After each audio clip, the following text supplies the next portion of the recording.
Marina Ventura, Energy Explorer.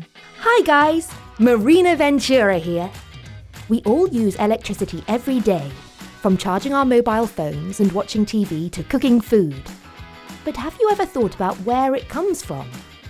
Well, I am on a mission to explore the what, how and why behind the electricity we use and find out some cool stuff about how things are changing. Want to come too? Excellent!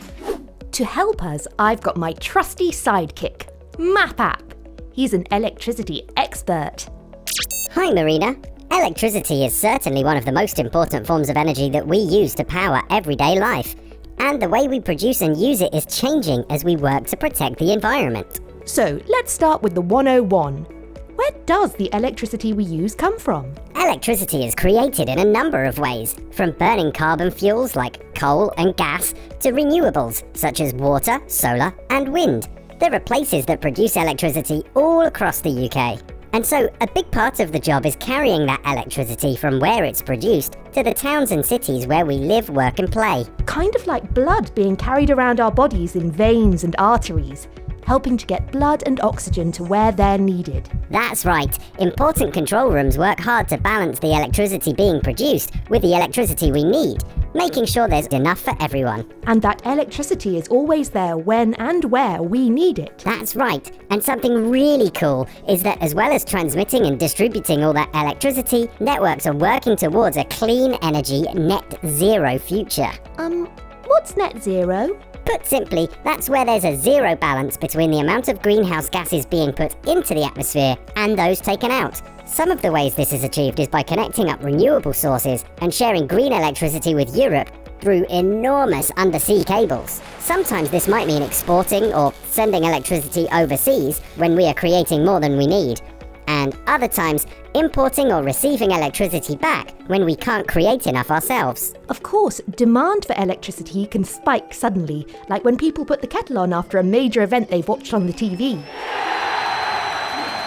You've got it. Whilst there's a mix of ways to create electricity, given climate change, why don't we just use renewable energy? Renewable electricity sources are certainly growing in number, but there aren't enough just yet to produce all the electricity we use. And often where it's good to create electricity using wind and water is miles away from where people live and work. It's also difficult to carry electricity over long distances or to store it in quiet periods to use when demand increases. So what's the solution? Well, it helps to set priorities. That means deciding what things you think are important. The electricity we use needs to be clean, to protect the environment and reduce emissions to help tackle climate change. The way it's used needs to be fair, it's got to be something everyone can make use of, not just people in a particular part of the country or who use electricity at particular times. And it must be affordable. Without energy, we can't heat our homes or cook our food or travel the length and breadth of the country. It's something we all need, however much money we have. By keeping these three priorities as a compass, we can navigate some of the difficult decisions around the way we reduce emissions and do their part to help stop the negative impact on the planet. I guess change can't happen overnight. That's right. It can take time to find the answers and develop technology that can create a cleaner and greener world. But some things do need to happen now. And that means creating jobs to help us reach this goal. There's a whole range of new careers being created that will equip us with the skills to make a change. These are called green jobs, and they'll contribute towards the net zero ambition. Wow! Green jobs sound amazing! So, if you're a kid in school now, what cool jobs might there be in the future? Well, they might be working on ways to reduce waste, or coming up with new and improved ways of creating renewable energy. We know that there will be lots of jobs focusing on things that will help the environment, like electric vehicle charging, developing hydrogen as a new fuel, storing energy in batteries when not needed so it's not lost, as well as capturing and storing harmful greenhouse gas emissions, say, underground.